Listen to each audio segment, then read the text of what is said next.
পারা নম্বর 30 পৃষ্ঠা নম্বর 17 সূরার নাম সূরাতুল ইনশিরাহ। আল্লাহ পাক রব্বুল আলামিন বলেন আলাম নাশরাহ লাকা সাদরাক ওয়া ওয়াদা'না আনকা বিজরাক আল্লাযী আনকাদা যাহরাক ওয়া রাফা'না লাকা যিকরাক। ও নবী মুহাম্মদ, আমি আল্লাহ কি তোমার অন্তরকে প্রশস্ত করে দেইনি? আল্লাহ বলছেন নবী মুহাম্মদ, তোমার অন্তরকে আমি আল্লাহ প্রশস্ত করে দিয়েছি। আলাম নাশরাহ লাকা সাদরাক ওয়া ওয়াদা'না আনকা বিজরাক। ও মুহাম্মদ, তোমার উপরে যত চাপ এসেছে ওই চাপগুলো আমি আল্লাহ দূর করে দিয়েছি। যে চাপগুলো তোমার পিঠগুলোকে দুমড়ে দিত, মুচড়ে দিত। ও মুহাম্মদ, আমি আল্লাহ তোমার সম্মানকে আসমান চুম্বি বানিয়ে দিয়েছি। অর্থাৎ তোমার কোন সুন্নাত এই পৃথিবীর বুক থেকে আমি আল্লাহ মিটতে দেব না।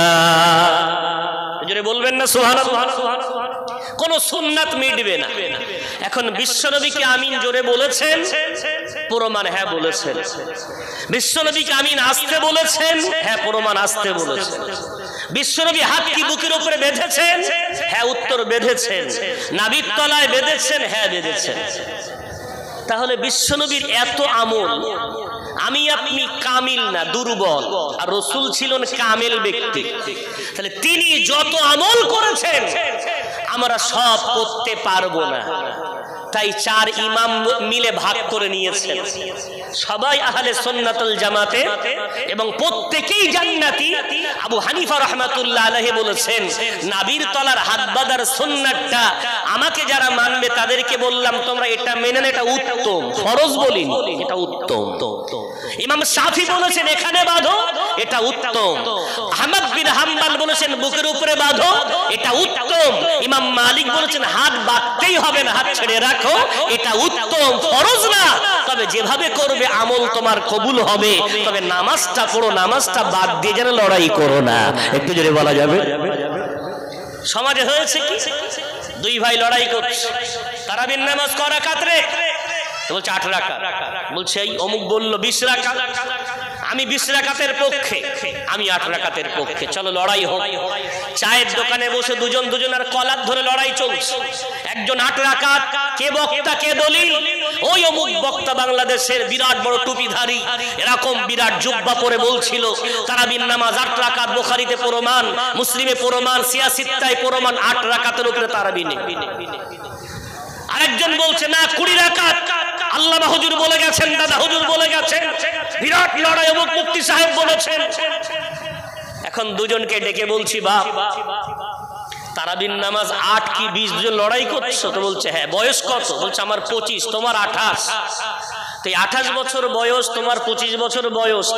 রমজান কতবার পেয়েছো জীবনে? 25 বার। তুমি 28 বার। জ্ঞান বুদ্ধি হয়েছে তো তা মোটামুটি 12-13 বছর। তোমার আমার 14-15 বছর। তো এই 14-15 বছর জ্ঞান হওয়ার পর থেকে তারাবির নামাজ কদিন করে পড়ো? দুটোই বলছে হুজুর, প্রথম তারাবি আর 27 তারাবি। কথা বুঝতে পারেন কি বলছে? প্রথম তারাবি আর 27 তারাবি। লড়ছে কি নিয়ে? তারাবির নামাজ 8 না 20? বিরাট লড়াই। লড়াই করতে ভালো লাগে জাতি, মতবিরোধ করতে ভালো লাগে জাতি, কিন্তু নামাজ পড়ে প্রথম আর 27। আখিরি জোহর নিয়ে বিরাট লাফালাফি ঝাপাঝাপি। আখিরি জোহর পড়া আল্লাহ ওয়াজিব বলেছেন। আখিরি জোহর ইচ্ছাকৃত কাজা করলে সে কাফের হয়ে যাবে, তার পিছনে নামাজ হবে না। বিরাট ফতোয়া। মসজিদের নাম আমিনিয়া সিদ্দিকিয়া, মসজিদের নাম আল্লামা হুজুরের মতাদর্শের মসজিদ। এখানে অন্য কোন আলোচনা চলে না। নেম প্লেট লাগিয়ে দিয়েছি, দায়িত্ব নিয়ে বুকে হাত দিয়ে বলতে পারবেন ওই মসজিদে জুমার দিন ফরজ নামাজ হওয়ার পরে আল্লামা হুজুরের নেম প্লেট লাগানো মসজিদ, ওই মসজিদে 100 মুসল্লি হবে, 80টা চলে যাচ্ছে 20টা আখিরি জোহর পড়ে, আর 80 জন আখিরি জোহর পড়ে না। কি লাভ হলো? নেম প্লেট লাগিয়ে রেখেছে আল্লাহ হুজুরের মতাদর্শের মসজিদ। তাহলে মতবিরোধ জিইয়ে রেখেছি আমরা। আখিরি জোহর আগে নিজে পড়ি তো, তারপরে লড়াইতে আসেন, তারপরে দ্বন্দ্ব করে। দেখলে দেখা যাবে কোনো দ্বন্দ্বই নেই। ভাই তোমার ভালো লাগেনি কোন আলেম তোমাকে বলেছেন তুমি পড়ো না, যাও, আমাকে পড়তে হবে, আমাদেরকে পড়তে হবে, যেহেতু আমাদের মসজিদ আল্লামা হুজুরের মতাদর্শের মসজিদ। ভাই আমার, এইভাবে আমরা মতবিরোধ করে করে যখন সমাজটাকে ফাটল ধরিয়েছি তখন ওরা ঐক্যবদ্ধ হয়েছে। ঐক্যবদ্ধ হয়ে এখন ওরা ডালে ডালে বোতম পেঁচে বসে আছে। কোন কাজে যাবেন, সেখানে আপনাকে হ্যারেস করা হচ্ছে। একটা ছেলে চাকরি পাওয়ার জন্য নামটা যদি আব্দুল লেখা থাকে, মোহাম্মদ লেখা থাকে, কোন মুসলমানের একটু অর্ধেক নাম গন্ধ থাকে, ব্যাস ওর খাতাটা ওর নামটা দেখা মাত্রই ওটাকে এবার বান্ডিলের তলায় চলে যায়, আজকে চাকরি নেই। আজকে ওরা সমাজে মাথা উঁচু করে দাঁড়াতে পারে না। চতুর্দিক থেকে ওদেরকে কি করে কি বলে মুচড়ে দুমড়ে নিঃশেষ করা যাবে তার ফোন দিয়াটা হচ্ছে। আজকে সেইখানে বসে যদি এখনো মনে করেন আমরা শুধু এইগুলো বলেই বিরাট জিন্দাবাদ দিয়ে জয়ী হব, হওয়া যাবে না। ওরা ইতিহাস বিকৃত করেছে, ওরা আমাদের নামগুলো বলে না, ঠিক আছে, ওরা অন্য ধর্মাবলম্বী, আমাদের হিংসা আছে। কিন্তু মুসলমান পাড়াগুলো ক্লাব আছে না নেই? কথা বলেন না ভাই। মুসলমান পাড়ায় ক্লাব নেই? ক্লাব আছে। মুসলমান পাড়ায় মাদ্রাসা আছে, মুসলমান পাড়ায় মসজিদ আছে। 15ই আগস্ট স্বাধীনতার দিন সকালে যে মসজিদে পতাকা উঠতো,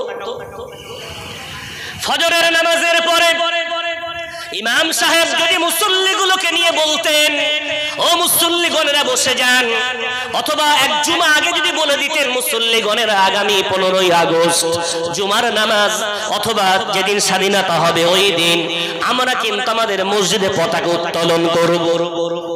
কেন? ভারতের পতাকা কোনো নিজস্ব জাতির নয়, নিজস্ব কোন সমাজের নয়, কোন নিজস্ব ধর্ম, কোন ব্যক্তিগত কারো সম্পত্তি নয়। গোটা ভারতবাসীর যখন পতাকা, ওই ভারতবর্ষ যাদের রক্তে স্বাধীন হয়েছে, আমরা মসজিদে বসে হুসাইন আহমদ মাদানির জন্য সবরসানি করব।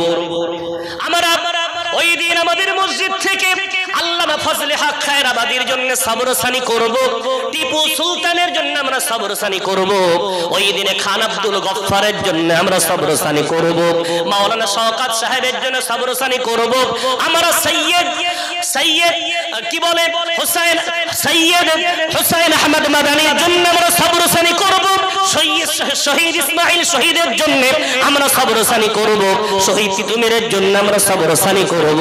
যদি প্রতি মসজিদে পতাকা উত্তোলন করার সময় 10 জন 15 জন 20 জনের যদি নাম আমার মুসল্লিগুলোকে বলতাম, আমার সমাজের বাচ্চাগুলোকে বলতাম, ওরা অন্তত জানতে পারত এই ভারতবর্ষ স্বাধীনতা লাভ করেছে শুধুমাত্র হিন্দুদের রক্তে নয়, বরং আমাদের পূর্বপুরুষের রক্তে। মাথাটা নিচু করে নয়, ওরা সেদিন মাথা উঁচু করে স্বাধীনতা পালন করত। একটু জোরে বলা যায়, করা যায় না সবরসানি? আজকে যে মসজিদে আল্লাহু আকবার বলছেন, এটা তাদের রক্তের বিনিময়ে উচ্চ আওয়াজে আজকে আমরা আল্লাহু আকবার বলতে পারছি। এই যে মুখে দাঁড়িয়ে রেখেছি, এর পিছনে আমাদের বাংলার গর্বতী তুমির রহমাতুল্লাহ আলাইহির বিরাট অবদান আছে।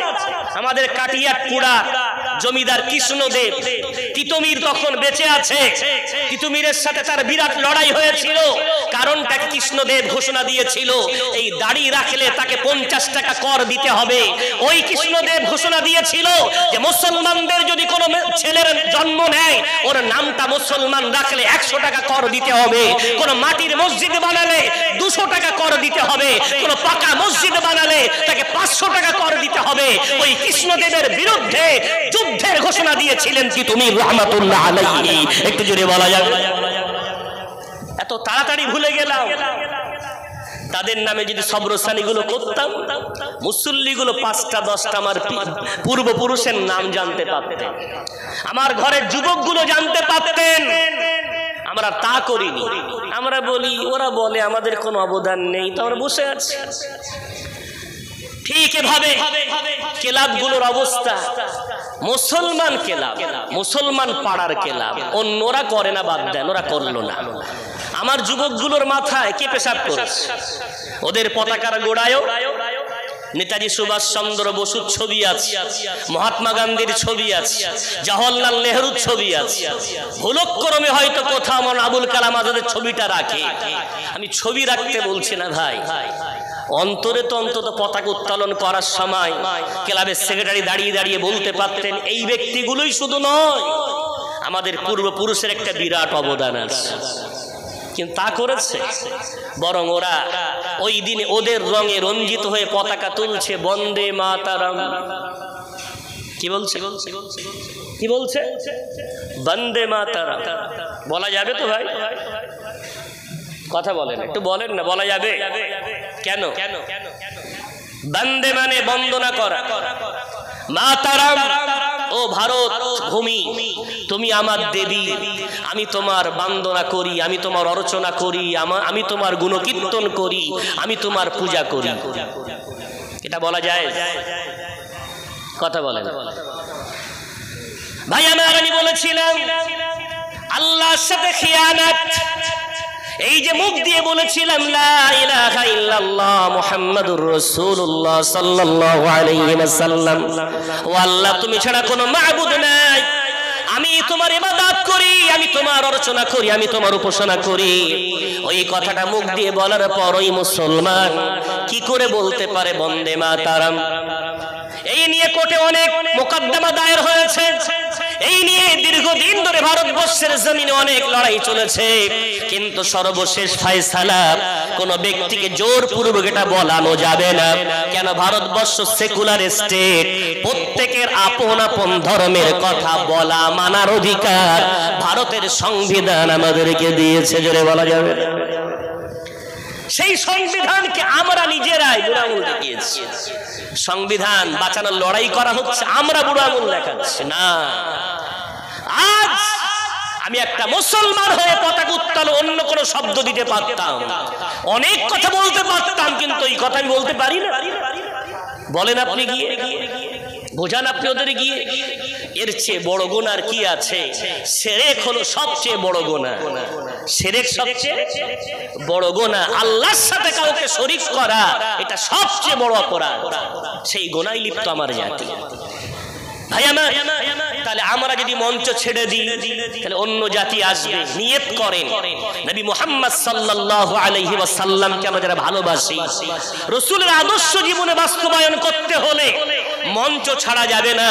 প্রত্যেক ডালে ডালে ভোতম পেঁচা থাক, আমরা ভোতম পেঁচা তাড়ানোর জন্য আমাদের মসজিদ, আমাদের মাদ্রাসা, আমাদের খানকা, আমাদের ঈদগাহ, আমাদের ক্লাবগুলোতে অন্তত আমাদের পূর্বপুরুষের কথা উচ্চারণ করে, অন্তত ইসলামী রীতিনীতিগুলো মেনে নিয়ে আমরা যদি অনুষ্ঠানগুলো পালন করি, তো ইনশাআল্লাহুল আজিজ আমার সমাজ ঈমান হারা হবে না, ইসলাম হারা হবে না, শরীয়ত হারা হবে না। তাদের মাথায় দুটো শরীয়তের কথা যাবে। একটু জোরে বলা যাবে? আল্লাহর সাথে খিয়ানত নয়। নাম্বার 2, রাসূলের সাথে খিয়ানত। বিশ্বনবীর সাথে খিয়ানত বলতে কি? আমার নবী মুহাম্মদ সাল্লাল্লাহু আলাইহি ওয়াসাল্লামের আদর্শ আমাদের জন্য সর্বদাই হলো, তিনি হলেন আদর্শবান। পারা নাম্বার 21 পৃষ্ঠা নাম্বার 19 সূরার নাম সূরা আহজাবের মধ্যে রব্বুল আলামিন বলেন, লাকাদ কানা লাকুম ফি রাসূলিল্লাহি উসওয়াতুন হাসানাহ। ও পৃথিবীর মানব সম্প্রদায়, আমার নবী মুহাম্মদ সাল্লাল্লাহু আলাইহি ওয়াসাল্লামের মধ্যে তোমাদের প্রত্যেকের জন্য আছে উত্তম নমুনা, উত্তম আদর্শ। একটু জোরে জোরে বলা যাবে না সুবহানাল্লাহ? বিশ্বনবীর আদর্শ আমাদের সবার জন্য মাননীয়।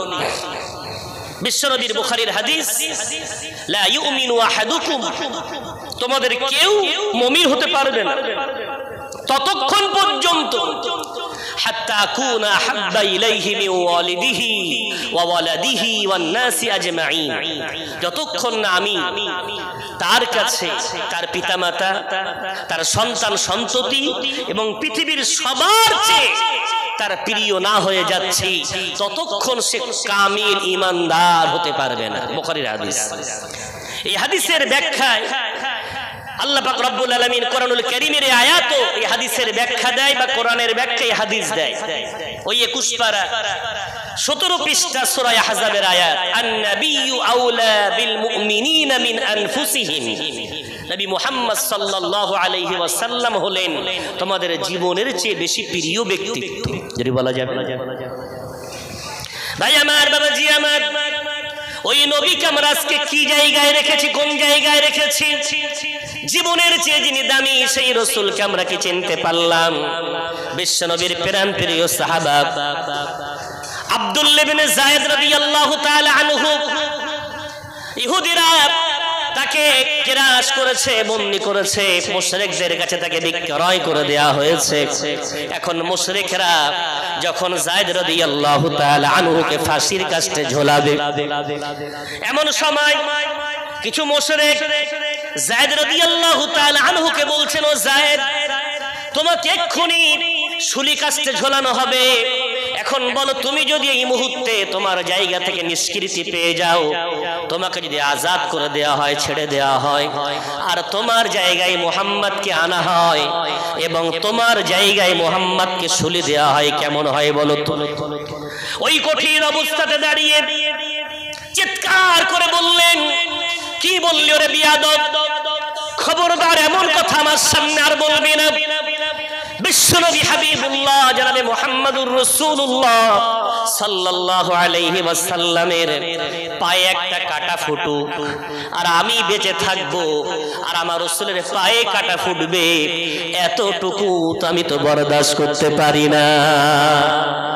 যারা বলবেন না, বিশ্বনবীর পায়ে কাটা ফুটবে, আমি বেঁচে থাকবো, এতটুকু তো আমার সহ্য হবে না।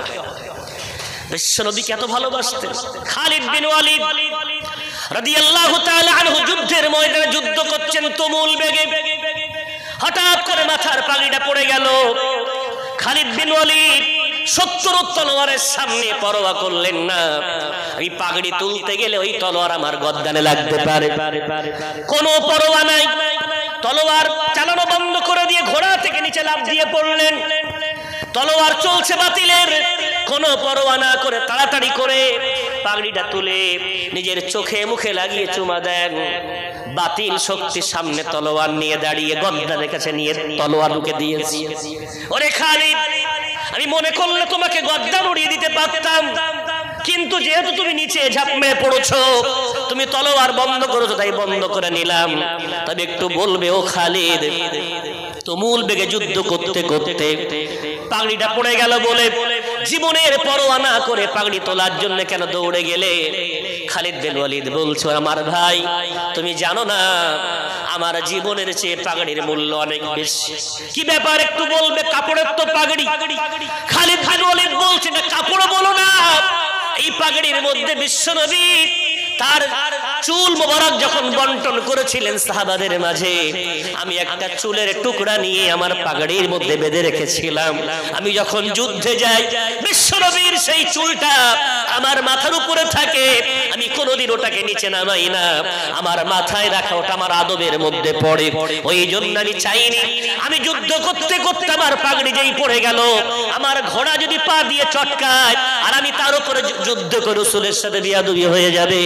ওই জন্য আমি আমার জীবনের চেয়ে বেশি মূল্যবান ওই চুলটাকে হেফাজত করার মধ্যে মনে করলাম। জোরে বলা যাবে না?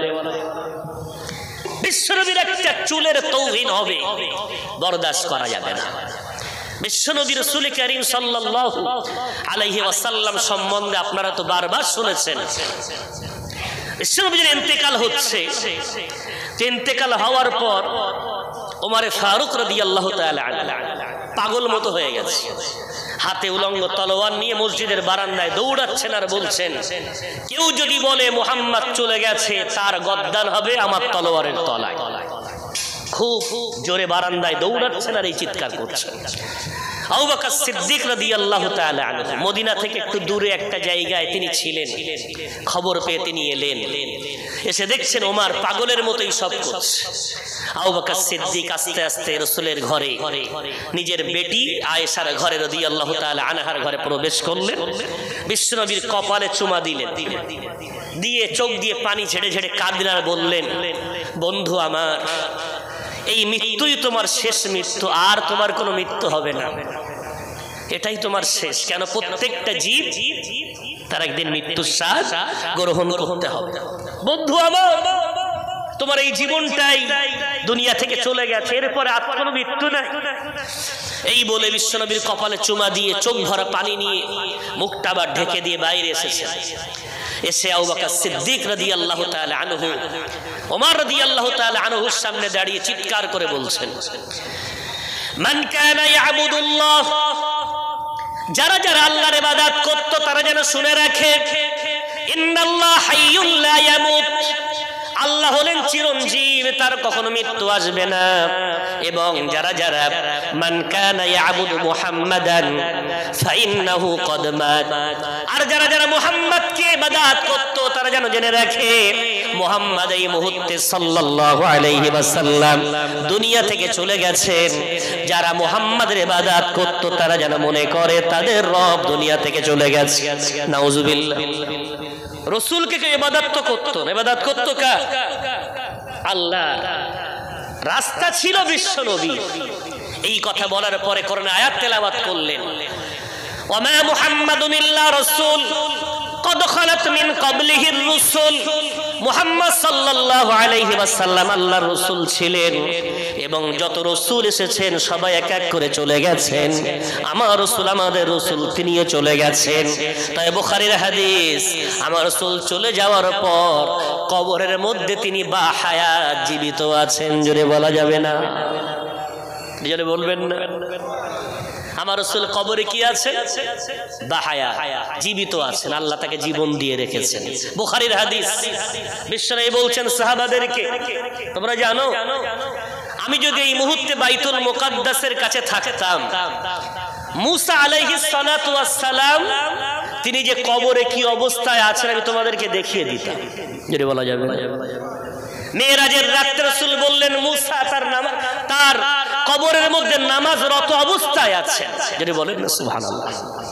তাহলে বুখারী শরীফের হাদিস, যেখানে কোনো কথা চলে না, সমস্ত আম্বিয়াদেরকে আল্লাহ কবরে বাহায়াত রেখেছেন।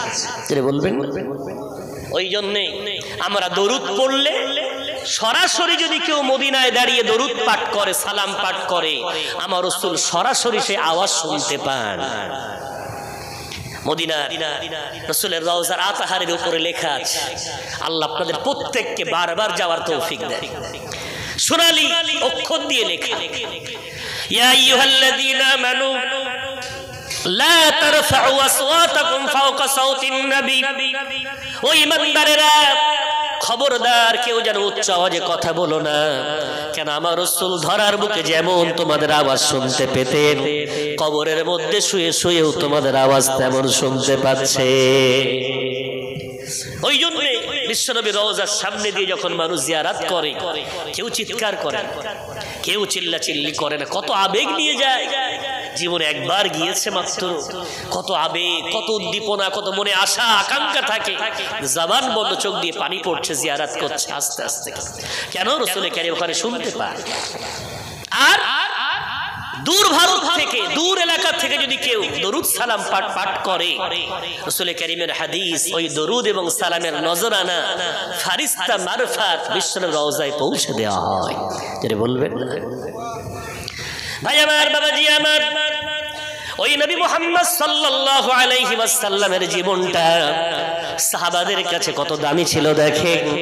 তারা জীবনের পরোয়া না করে, তারা নিজের জীবনে বেঁচে থাকতে রাজি নয় যে রাসূলের পায়ে কাটা ফুটুক আমি বেঁচে থাকবো, বরং বিশ্বনবীর পায়ে কাটা ফোটাও তারা বরদাস্ত করতে পারতেন না, এতটা ভালোবেসে গেছেন। কিন্তু আজ আমরা সেই বিশ্বনবীর, শুধু বিশ্বনবীর উপরে আক্রমণ নয়, আজকে বিশ্বনবীর সুন্নতের উপরে এত আক্রমণ হওয়ার পর আমাদের কোনো কষ্ট হয় না, আমাদের কোনো দুঃখ লাগে না, বরং আমরা ঈমানদার বিন্দাস বড় আনন্দের মধ্যে জীবন যাপন করছি।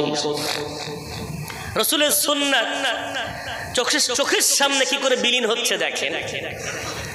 নবী করিম সাল্লাল্লাহু আলাইহি ওয়াসাল্লাম তার গোটা জীবনে চুল রেখেছেন তিন রকম। কয় রকম? তিন রকম, লিম্মা, জুম্মা, ওয়াফরা। চুল রেখেছেন কানের লতি পর্যন্ত লম্বা চুল, বাড়তে বাড়তে আরেকটু বড় হয়েছে, খুব বেড়েছে, তো এই যে গরদানের উঁচু একটা হাড় আছে এখানটায়, ওই পর্যন্ত লম্বা হয়েছে। এটা ছিল বিশ্বনবীর গোটা জীবনের সুন্নতি চুল। আর ওমরা করতে গিয়ে, হজ করতে গিয়ে বিশ্বনবী নেড়া হয়েছে। তাহলে বিশ্বনবীর চুল ছিল এমন। আজ সেই চুলগুলো আমার আপনার হয়তো একটু ভদ্র আছে, আপনার ছেলের মাথায় কোন চুল, নাতির মাথায় কোন চুল। বিশ্বনবী কোনদিন হাতে বালা পরেছেন বলে মনে হয়? বিশ্বনবী কোনদিন কানে দুল দিয়েছেন বলে মনে হয়? বিশ্বনবী কোনদিন হাতে ট্যাটু আঁকিয়েছেন বলে মনে হয়? বিশ্বনবী কোনদিন তার গাঁটের নিচে কাপড় পরেছেন বলে মনে হয়? বিশ্বনবী কোনদিন ছেঁড়া প্যান্ট পরেছেন বলে মনে হয়? আজ বিশ্বনবীর ভালোবাসার দাবিদার, আহারে রাসূলের সুন্নাত গুলো পা দিয়ে চটকানো হচ্ছে। আমার ছেলের মাথার চুলগুলো রাসূলের সুন্নাতের পরিপন্থী বিপরীত, আমার বাচ্চার গায়ের পোশাক সুন্নতের পরিপন্থী বিপরীত, আমার ঘরের সন্তানের কৃষ্টি কালচার সুন্নাতের বিপরীত, অথচ আমাদের কোনো কষ্ট হয় না। বিরাট বড় জলসা দিয়েছেন, আমি আগেই বলেছি জলসা যদি না দেন লিখে রেখে দেন কথাটা, যাচাই করে প্রমাণ করে ভুল হয়ে যদি হয় আমি সারা জীবন আপনাদের গোলামি করব। নবী দিবস দেবেন না, কোনো গুনাহ হবে না, কারণ নবী দিবস যদি না দেন তার জন্য শরীয়ত কোনো হুকুম দেয়নি। এটা করা ফরজ, এটা করা ওয়াজিব, এমন কোন ফতোয়া ইসলাম দেয়নি। তবে নবী দিবস পালন করতে গিয়ে যদি রাসূলের সুন্নাতের অবজ্ঞা করা হয়, সুন্নাতের সাথে খেলা করা হয়, রাসূলের সাথে বিয়াদবি করা হয়, ওই জলসা রহমত নয় বরং গজব বয়ে আনতে পারে। কেন? রাসূলের ভালোবাসায় জলসা হচ্ছে মানে আমার বিশ্বাস শরীয়তের মত অনুযায়ী মদিনার কামলিওয়ালা মদিনা রওজাত হাত থেকে ওনার কাছে খবর যাচ্ছে বিকাল থেকে, ও মুহাম্মদ দুর্গাপুরের মানুষ তোমার একদল পাগল পারা উম্মাত উম্মাতিনী, তোমার একদল উম্মাত উম্মাতিনী নারী পুরুষ, তারা 2 টাকা 5 টাকা 10 টাকা করে চাঁদা তুলে আজকে তোমার জীবন আদর্শ শুনবে বলে ওলামাদেরকে দাওয়াত করেছেন। তারা সেগুলো শুনবে, কখনো কাঁদবে কখনো হাসবে, তোমার স্মৃতি শুনে শুনে তাদের জীবনগুলো সমুন্নত করবে, তোমার নামে দরুদ পড়বে, তোমার নামে সালাম হবে, তোমার নামে আল্লাহর কাছে সবরসানি হবে। আমার রাসূলের কাছে খবর আছে, কিন্তু সেই খবরে যদি আমরা মাঝখানে একটু ভেজাল ঢেলে দিই, ক্ষতি করি, বিশ্বনবীকে কষ্ট দিই, স্মৃতি সভা দুনিয়ায় বড় বড় আলেমদের হয়, অলিদের হয়, আর আমার রাসূলের এটা স্মৃতি সভা নবী দিবস, সেখানে তো বিয়াদবি না, ছোট্ট করে হোক না। কে বলেছে এত লাইটিং মাইকিং করতে? মসজিদের মধ্যে করেন, 20 জন মুসল্লি নিয়ে করেন না, কোনো গুনাহ হবে না, বরং ওই ছোট্ট মজলিসটা বেশি সওয়াবের কারণ হবে এই খালি চেয়ার রেখে জলসা চালানোর তুলনায়। কথা কি বুঝতে পারছেন ভাই আমার? বিশ্বনবী হাবিবুল্লাহ জনাবে মুহাম্মদুর রাসূলুল্লাহ সাল্লাল্লাহু আলাইহি ওয়াসাল্লাম কে ওই জন্য আল্লাহ বললেন খিয়ানত যেন রাসূলের সাথে করো না। আমার রাসূলের সুন্নাতগুলো সর্বদাই তোমার জীবনে বাস্তবায়ন করতে থাকো। কেন? আমার রাসূলের সুন্নাত ছাড়া আমি আল্লাহ কোনো আমল কবুল করব না। প্রত্যেকটা আমলে রাসূলের সুন্নাত লাগবে। কেমন? গোটা কোরআনে আল্লাহ নামাজের কথা বলেছে। এখন নামাজ পড়া কি? আল্লাহর হুকুম। নামাজ পড়া কি? কথা বলে আল্লাহর হুকুম। এখন নামাজ পড়া আল্লাহর হুকুম গোটা কোরআনে কোথাও নেই কখন নামাজ পড়তে হবে বা কখন নামাজ পড়তে হবে না। নামাজ পড়তে হবে এতটুকু হুকুম। আপনি কোরআন পড়ে সূর্য যখন উঠছে তখন দাঁড়িয়ে গেছেন আল্লাহু আকবার। নামাজ পড়া আল্লাহর হুকুম, তো এই নামাজ পড়ছি, সূর্য উঠছে উঠুক, সূর্য আল্লাহ আর আমার ইবাদত আল্লাহর জন্য হচ্ছে। নামাজ পড়ে, নামাজ কবুল হবে ভাই। সূর্য মাথার উপরে জাওয়ালের সময় নামাজ পড়ছেন, আল্লাহু আকবার, নামাজ হবে। রোজা রাখা আল্লাহর হুকুম, আল্লাহ কোরআনে বলেছেন।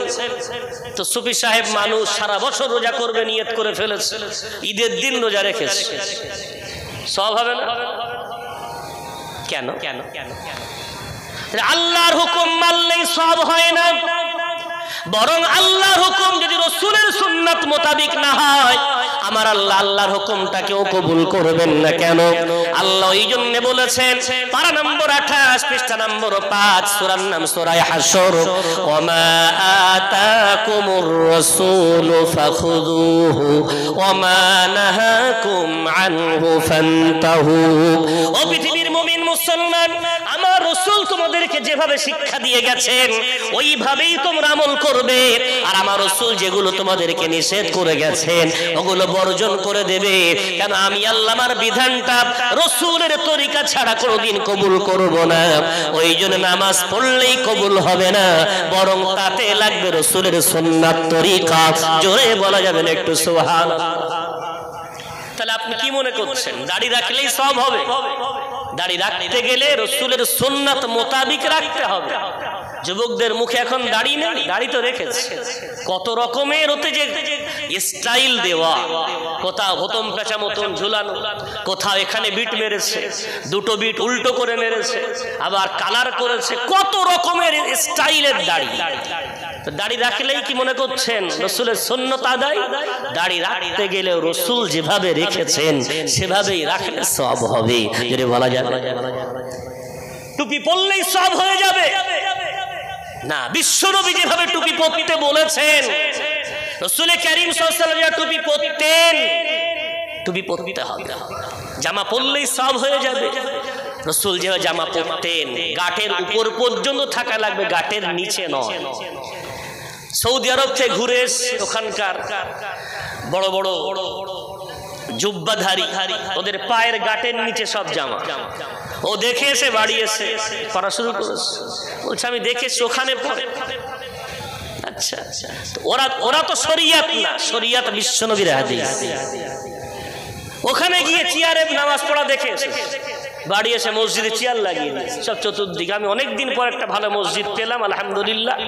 আপনাদের মসজিদ ঢুকে দিলে কোনো চেয়ার নেই, এত ভালো লাগলো।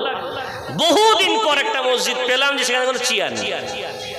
কি একটা স্টাইল তৈরি হয়েছে, সারা দেশ ঘুরে বেড়াচ্ছে, আল্লাহর সামনে গিয়ে চেয়ারে বসে পড়ে নামাজ। কোথায় পেয়েছে? সৌদিতে দেখেছে। ভাই, আপনার ইচ্ছা মতো শরিয়াত না, দাঁড়াতে না পারলে মাটিতে বসে নামাজ পড়া লাগবে। বলা যাবে চেয়ারে বসে না, চেয়ারে কে বসবে? চেয়ারের ফতোয়া কি? চেয়ারের ফতোয়া হলো মানুষটাকে বসিয়ে দিলে পড়ে যায়, প্যারালাইসিস রোগী, মাজা প্যারালাইসিস হয়ে গেছে, পড়ে যায়, তাই টেক দেওয়ার জন্য চেয়ারে বসিয়ে দেওয়া হয়েছে। কথা বুঝতে পারছেন? সাইকেল চালাচ্ছে, বেড়াচ্ছে, বাজার সব করছে, মসজিদে এসে ওর যত কষ্ট। তোমার যত কষ্ট হয় মাটিতে বসো, পা লম্বা করে দাও, কোনো সমস্যা নেই, সাইডে বসে। শরিয়াতের বিধান উত্তর দিকে দিতে পারলে দাও, না দিতে পারলে কেবলা মুখিও দাও, কিন্তু মাটিতে বসো, ইশারায় করো। কিয়াম দাঁড়িয়ে, দাঁড়াতে পারলে দাঁড়ানো ফরজ, রুকু ফরজ, সেজদা ফরজ। কোনো সমস্যা হলে তখন গিয়ে মা, বসতে না পারলে শুয়ে পড়ো। চেয়ারে তো কোনো শরিয়াতের বিধানই নেই। ভাই আমার, তাহলে রাসূল কারীম সাল্লাল্লাহু আলাইহি ওয়াসাল্লামের সুন্নাতকে মেনে নেওয়ার নাম হলো রাসূলের সাথে খিয়ানাত না করা, আর এই সুন্নাতকে ছেড়ে দেওয়ার নাম হলো রাসূলের সাথে খিয়ানাত করা। এতগুলো বাবাজি আছে, ছোট ছোট বিষয় হয়তো, কিন্তু এগুলো না জানলে কত ভুল হতে পারে। এতদিন তো আমরা বাড়িতে আত্মীয় স্বজন আসলে দস্তরখানা ব্যবহার করি না, করি কথা বলে, দস্তরখানা ব্যবহার কেন করি না? ওটা কাটা ফেলার জন্য, তেজপাতা ফেলার জন্য, যেগুলো খাই নষ্ট যাতে না হয় ওতে ফেলে দেবো, এই জন্য। দস্তরখান তো এই জন্য নয়। দস্তরখান কিসের জন্য? কোনো খাদ্য পড়ে গেলে সেটা তুলে খাওয়া যাবে ওই জন্য। কুটুম বাড়ির জন্য, আত্মীয় এলে তার জন্য দস্তরখানা নয়। অথচ আমাদের একটা বৃহৎ মানুষ আছে আমাদের সমাজে, দস্তরখানা ব্যবহারই করে, আমলই নেই দস্তরখানার উপরে। কিন্তু জানেন, ওই ছোট্ট একটা সুন্নাতের উপরে আমল হলে ওই সুন্নাত আপনাকে জান্নাতে নিয়ে যেতে পারে। জোরে বলে ভাই আমার, বাবাজি আমার, নবী মুহাম্মদ সাল্লাল্লাহু আলাইহি ওয়াসাল্লামের সাহাবারা রাসূলের সুন্নাতগুলোকে এত ভালোবাসতেন, এত মহব্বত করতেন। আবু হুরায়রা রাদিয়াল্লাহু তাআলা আনহু তিনি বর্ণনা করেন, আমার রাসূল আমাকে তিনটে নসিহত করেছেন। আমার দৃঢ় বিশ্বাস ওই তিনটে নসিহতের উপর আমি আমল এই জন্য করি, রাসূল কারীমের ওসিয়ত যদি মেনে নিই কিয়ামতের দিন আমার রাসূলের সাথে আমার সাক্ষাৎ হয়ে যাবে। জোরে বলা যাবে। আমাকে রাসূল বলেছেন, ও আবু হুরায়রা, তুমি যখন রাতে ঘুমাতে যাবে ঘুমানোর আগে বেতেরের নামাজটা তুমি পড়ে নেবে। আমি ওই জন্য ঘুমানোর আগে বেতেরের নামাজটা আমি পড়ে নি। আমাকে রাসূল বলেছেন, আবু হুরায়রা, ইশরাকের নামাজটা তুমি পড়বে। আমি ইশরাকের 2 রাকাত নামাজ গোটা জীবন পড়ি, কেন বিশ্বনবীর আদেশ অনুযায়ী আমি কখনো ওটা ছাড়ি না। কিয়ামতের কঠিন ময়দানে বিশ্বনবী বুখারীর হাদিসের মধ্যে বলছেন, আমি 3টি জায়গায় থাকবো, 3টি জায়গায়। 4 নাম্বার কোন জায়গা আমি যাব না। প্রথম নাম্বার আমি হাউজের উপরে থাকবো, নাম্বার 2 মিজানের ধারে থাকবো, নাম্বার 3 পুলসিরাতের ধারে থাকবো। এই 3টি জায়গায় আমার কোন উম্মত যদি সমস্যায় পড়ে আমি তার সমস্যা সমাধান করার জন্য আল্লাহর কাছে আমি শাফাআত করব। জোরে বলা যাবে না। বিশ্বনবীর এই সুন্নাত কত লাভ দিতে পারে। রাসূলের জামাই আলী মুরতাদা রাদিয়াল্লাহু আনহু, রাসূলের জামাই মানে কি জান্নাত তো ফ্রিতে পেয়ে যাবে, জান্নাতের সার্টিফিকেট প্রাপ্ত সাহাবা। কত সহজ দেখেন। আলী মুরতাদা রাদিয়াল্লাহু তাআলা আনহু উযু করছেন, তো উযু করতে গিয়ে উযুর ফরজ কয়টি ভাই? তো বলেন জোরে।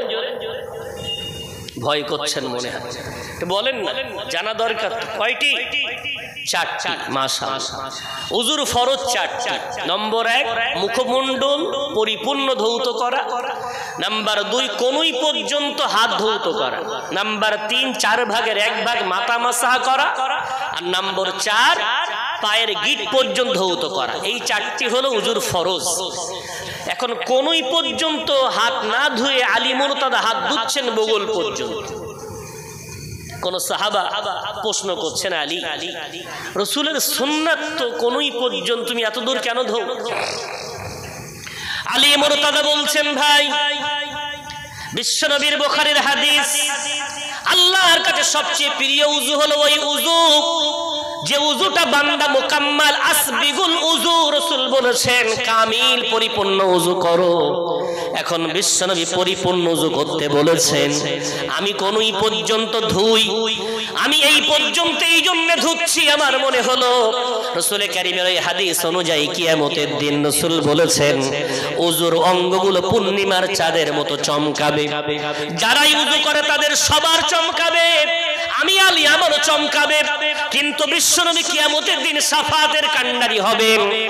আমি যে তার জামাই, ওই ভিড়ের মাঝখানে হারিয়ে যাব কিনা, আমাকে চিনতে পারবেন কিনা, ওই জন্য আমি একটু বেশি করে ধৌত করছি, যেন উযুর পানি লাগার পরে ওই অঙ্গটুকু চকমক করে কিয়ামতের দিন। আর আমার রাসূল দূর থেকে দেখবেন সবার কোনই পর্যন্ত চমকায়, আর আমার বগল পর্যন্ত চমকায়। রাসূল দেখবেন এত বেশি চমকাচ্ছে, হাতটা কাট, একটু এদিকে এসো।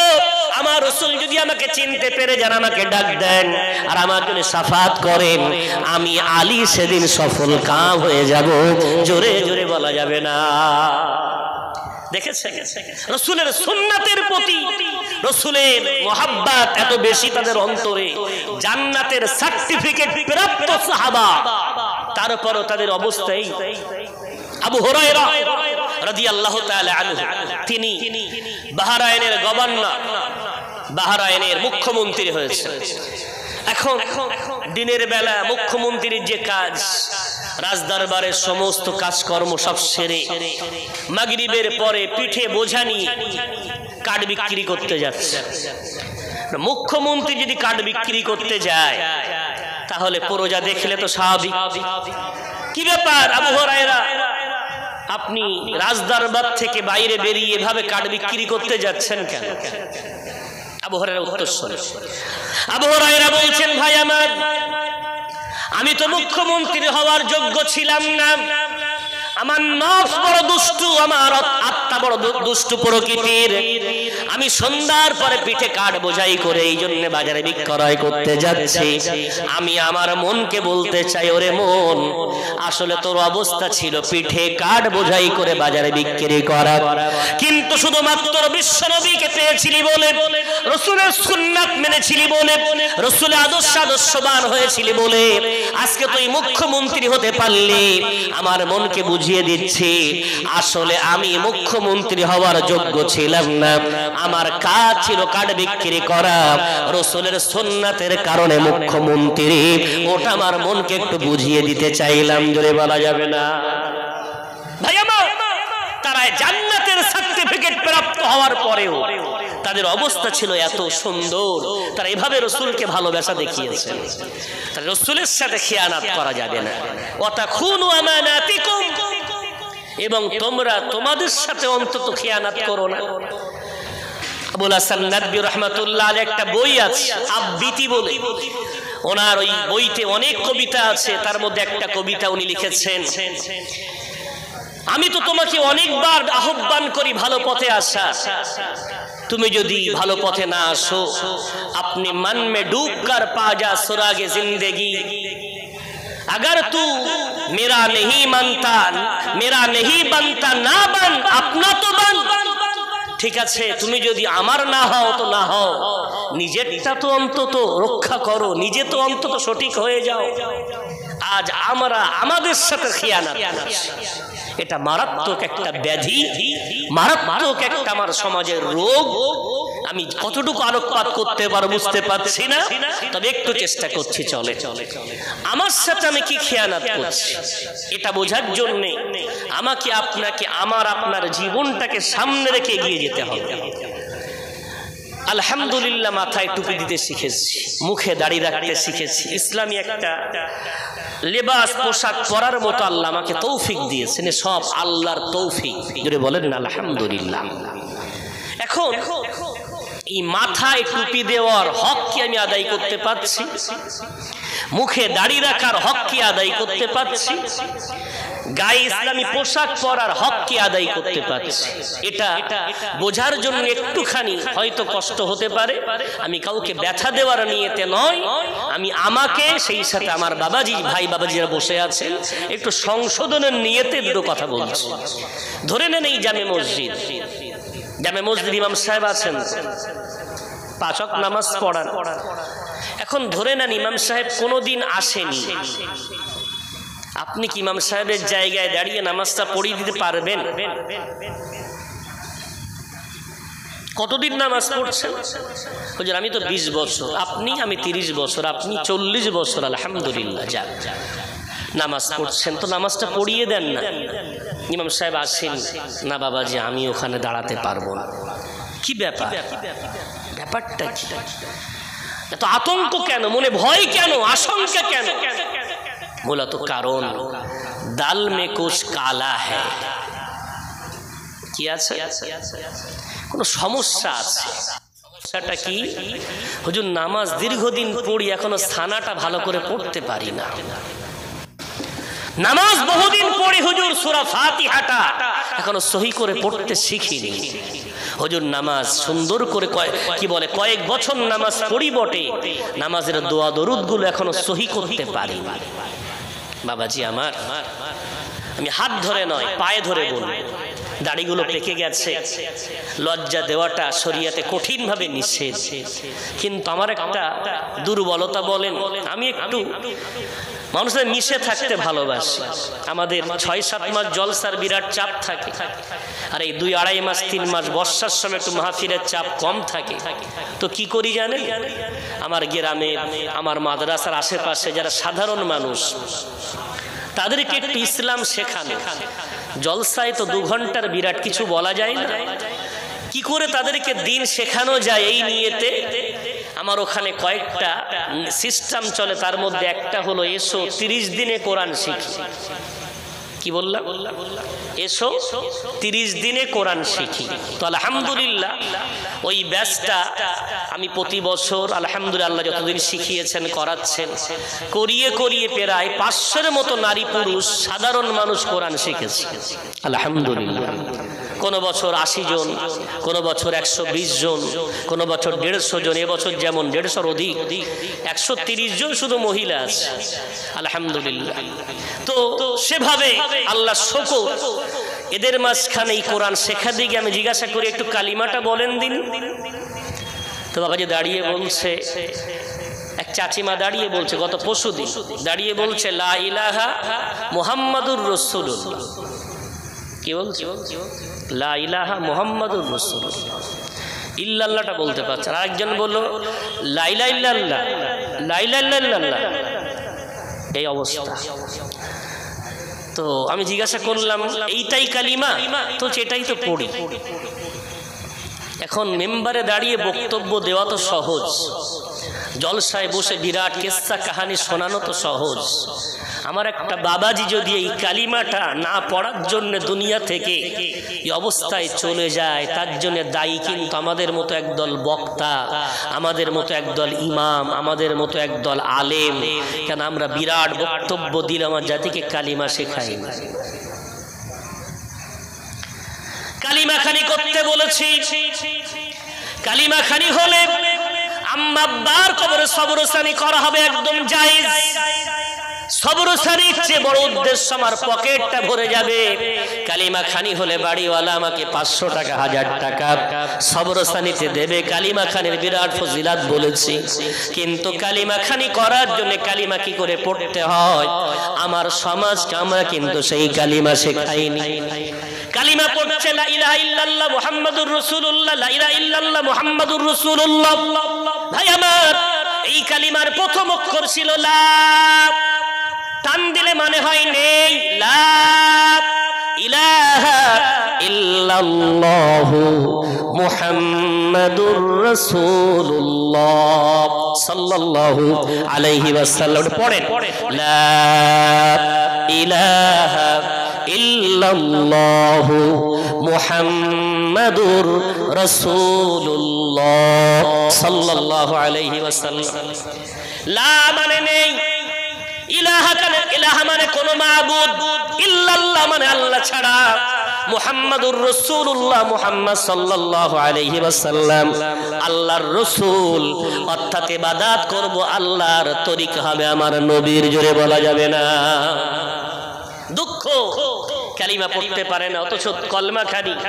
কত বড় চাই 5000, তুমি 10,000, আমি 20,000। আমার বাড়িতে আমরা 50,000 পড়ে দিচ্ছি, লিখে নাও।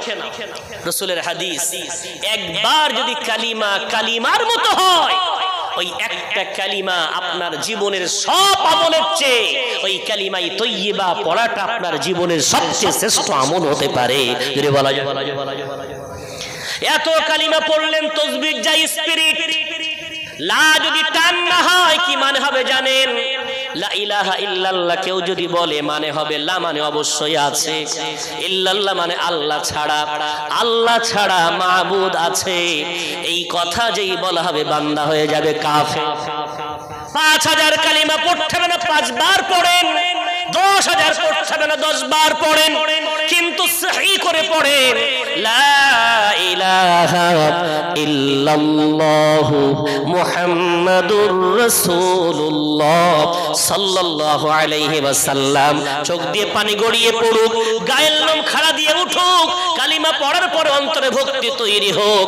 ওই একটা কালিমা ওই মৃত্যু মানুষের জন্য নাজাতের জরিয়া বনে যেতে পারে। জোরে বলা যাবে। ডাল মে কুছ কালা হ্যায়। মসজিদের সভাপতি কেশিয়া ভাই কতদিন কেশিয়ারের পদে আছেন? তা মোটামুটি আমি এই 3য় বার হলো, 5 বছর করে কমিটি নির্বাচন হয়, আমি 3য় বার আছি, 15 বছর মাশাআল্লাহ। তো সানাটা একটু শোনা। সানা মানে বাপ জানি না, তো নামাজ পড়েন ও সানা জানে। আচ্ছা, বিতরের নামাজে দোয়ায় কুনুত পড়া কি? আল্লাহ মজুরকে তো মানেন? বলে হ্যাঁ হুজুর খুব মানি। তো মানেন তো বিতরের নামাজে দোয়ায় কুনুত? তা জানি না তো বাপ। দোয়ায় কুনুত পড়া ওয়াজিব। আর ওয়াজিবের মসলা কি? ইচ্ছায় যদি কেউ না পড়ে তার নামাজ হয় না, আর ভুলবশত অনিচ্ছায় ছেড়ে গেলে সুজদা করা ওয়াজিব। মসলা বুঝতে পারছেন? অনিচ্ছায় ভুলবশত ছেড়ে গেলে সুজদা করা ওয়াজিব। তাহলে বিতরের নামাজ কতদিন পড়ছেন? 15 বছর। তৃতীয় রাকাতে হাত ছেড়ে পড়েন ওই দোয়াটা? হুজুর না তো কি পড়েন? সুবহানাল্লাহ বলি।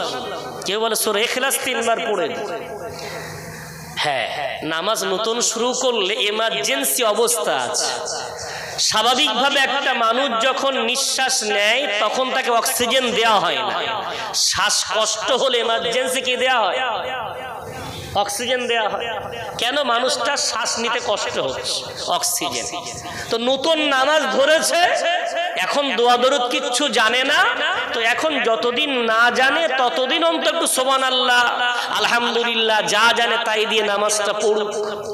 ও ব্যাস, ওটাকেই জীবনের রাস্তা বানিয়ে নিয়ে 15 বছর নামাজ পড়ছে, এখনো সেই অক্সিজেন মুখে লাগানো, এখনো সেই অক্সিজেন খুলিনি, অর্থাৎ দোয়ায়ে কুনুত আজও মুখস্থ হয়নি। বৈঠকে বসে আত্তাহিয়াত পড়া ওয়াজিব, সুন্নাত না ওয়াজিব? আত্তাহিয়াত যদি কেউ না জানে, ইচ্ছায় ছেড়ে দিলে নামাজ হবে না, অনিচ্ছায় ভুলবশত ছেড়ে গেলে সুজদা ওয়াজিব। এতদিন মসজিদের দায়িত্ব পালন করি, অথচ নামাজ পড়াতে পারি না, মানে এটাই হলো উত্তর। আমার মধ্যে দাল মে কুছ কালা হ্যায়। অথচ নামাজ পড়ানো বিরাট কঠিন বিষয় নয়। ঈদের নামাজ এবং জুমার নামাজ বাদে সব নামাজ আপনি পড়াতে পারবেন যদি আজকে রাসূলের এই সুন্নতি মজলিসে বসে একটু নিয়ত করে নেন। 5টা সূরা মুখস্থ করব, 5টা দোয়া মুখস্থ করব, 5টা দোয়া 5টা সূরা যদি মুখস্থ করে নেন, সব নামাজ জুমা এবং ঈদ বাদে নিজে পড়তেও পারবেন, অন্য কেউ পড়াতে পারবেন। জোরে বলা যাবে না? কটা সূরা? মাত্র 5টা সূরা। আর কটা দোয়া? 5টা দোয়া। সানা, দোয়ায়ে কুনুত, তাশাহুদ বা তাহিয়াত, দরুদ ইব্রাহিম, দোয়ায়ে মাসুরা, 5টা দোয়া। সব নামাজ পড়তে পারবেন, পড়াতেও পারবেন।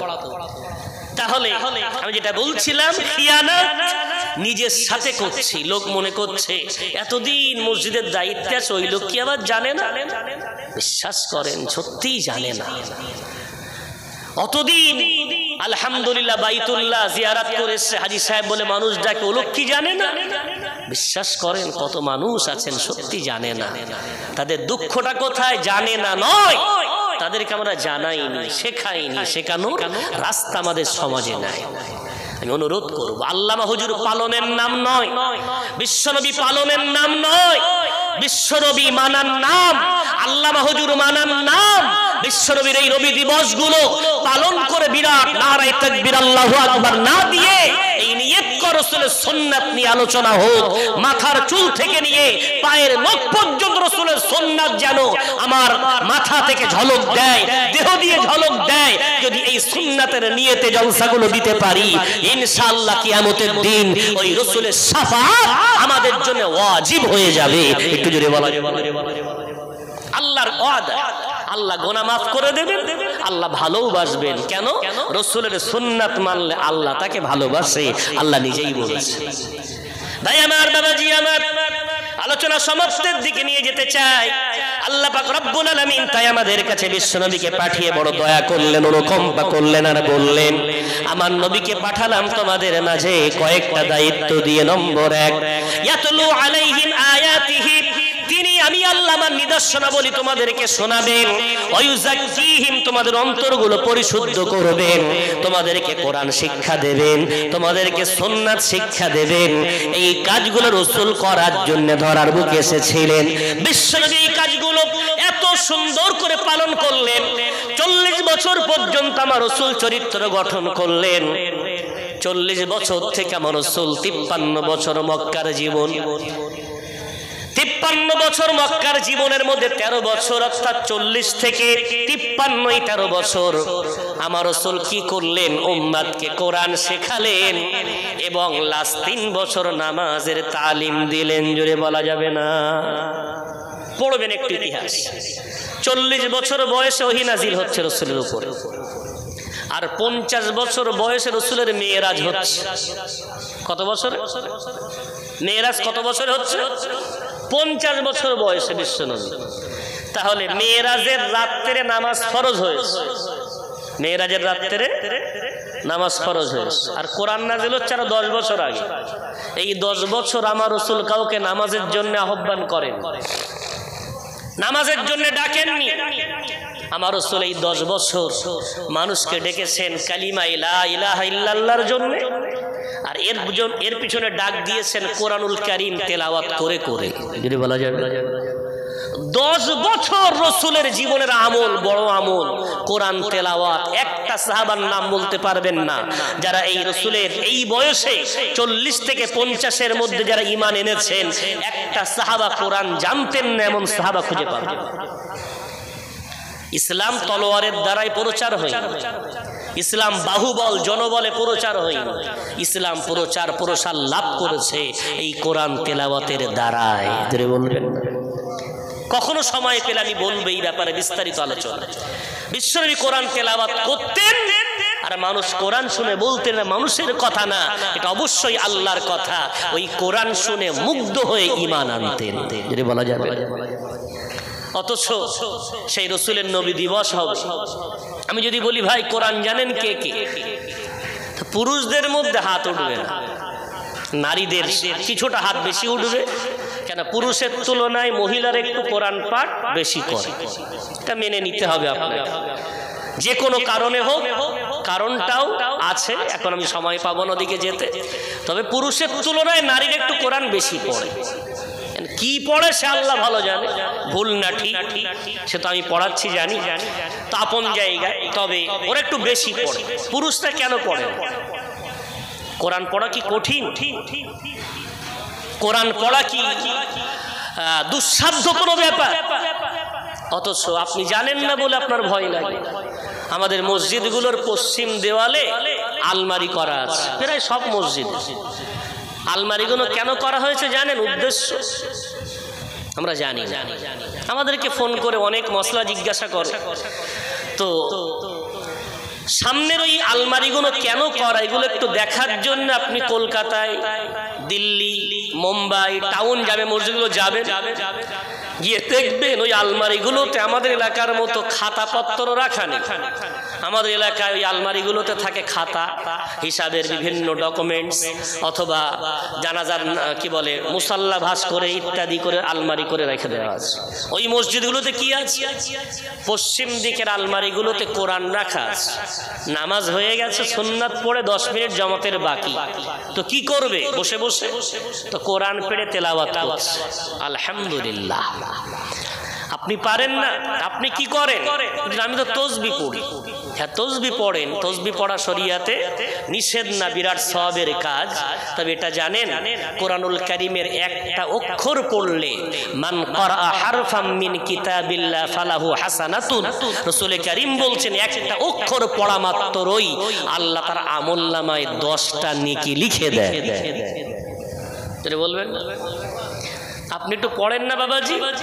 বাবা আমি তো কোরআন পড়তে পারি না, এই হলো উত্তর। না, আপনি পারেন। আমি দায়িত্ব নিয়ে বলছি আপনি পারেন। নিজেকে চেনেন, আপনি পারেন, পারেন, আপনিই পারেন। তো বলছে বাপ তুমি এত জোর করে বলছো, আমি পারি না বলছি, আমি আমার সম্বন্ধে ভালো জানি।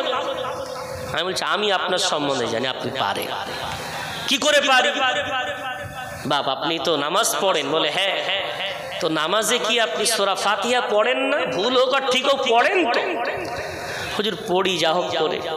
কুল হু আল্লাহু আহাদ সূরাটা পড়েন না? হ্যাঁ পড়ি তো বাপ। ইন্না আতাইনা কাল কাউসার সূরাটা পড়েন না? পড়ি তো বাপ। কটা সূরা জানেন? 2টো। আপনি কটা? আমি 3টা। আপনি কটা? আমি 5টা। এই সূরাগুলো কি কোরআন না? জোরে বলবেন। এই সূরাগুলো কি কোরআন না?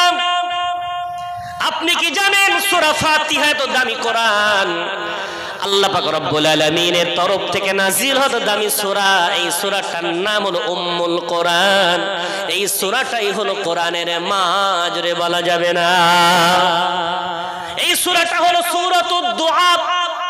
যত দোয়া আল্লাহর কাছে করেন শ্রেষ্ঠ দোয়া হলো সূরা ফাতিহা। আর এই সূরাটার নাম হলো সূরাতুশ শিফা। জীবনে অনেক বিপদ আপদ রোগ ব্যাধি আপনার জীবনে আসে, আপনি যদি কোনো বিপদে পড়েন সূরা ফাতিহা পড়ে দোয়া করেন বিপদ দূর হয়ে যাবে। কোনো অসুস্থতায় যদি ভোগেন 7 বার ওই সূরাটা পড়ে পানিতে ফুৎকার করে ওই পানিটা পান করে নেন, আল্লাহর হুকুম হলে আপনি সুস্থ হয়ে যাবেন। একটু জোরে বলা যাবে সূরা ফাতিহা। আরে পারেন না? কোরআনুল কারীম তুলে বলবেন হুজুর সত্যি আমি আরবি জানি না। হ্যাঁ এটাই বলছেন না আরবি জানেন, তবে কোরআন পড়তে পারেন। কেন? শুনে শুনে মানুষ অনেক কিছু জানতে পারে, তো শুনে শুনে আপনার এই সূরাগুলো মুখস্থ হয়ে গেছে। তাই ইমাম সাহেবকে একটু বলেন হুজুর আমি তো এই বয়সে আর আরবি শিখতে পারবো না। ওই আব্দুল কাইয়িম বলে একটা নাতি বয়সের বক্তা এসেছিল, আমাকে বলেছে একটু কোরআন পড়তে, তাই নিয়ত করেছি, জানি না আর কতদিন বাঁচবো, তো একটু আঙুলটা ধরে ধরে একটু আমাকে কোরআন পড়া শিখিয়ে দেন দিন। কারণ আরবি শিখতে গেলে তো আপনার যা বয়স আর হবে না, তাই কি করেন কোরআনুল কারীমটা কিনে নিয়ে বুকে জড়িয়ে ইমাম সাহেবের সামনে বসেন, আর বসে বলেন হুজুর সূরা ফাতিহায় কটা বাক্য আছে, আয়াত আছে, সেন্টেন্স আছে? তো হুজুর বলবে 7টা সেন্টেন্স 7টা আয়াত আছে। প্রথম যে বাক্যটা আছে ওই বাক্যের মধ্যে কটা শব্দ আছে? তো হুজুর বলবো ওই বাক্যটার মধ্যে 4টে শব্দ আছে। কটা? 4টে। হুজুর আমি আজকে ওই 4টে শব্দ একটু পড়তে চাই। আরবি জানেন না, আঙুলটা ধরেন, ইমাম সাহেবকে বলেন হুজুর আমার আঙুলটা লাগিয়ে দেন।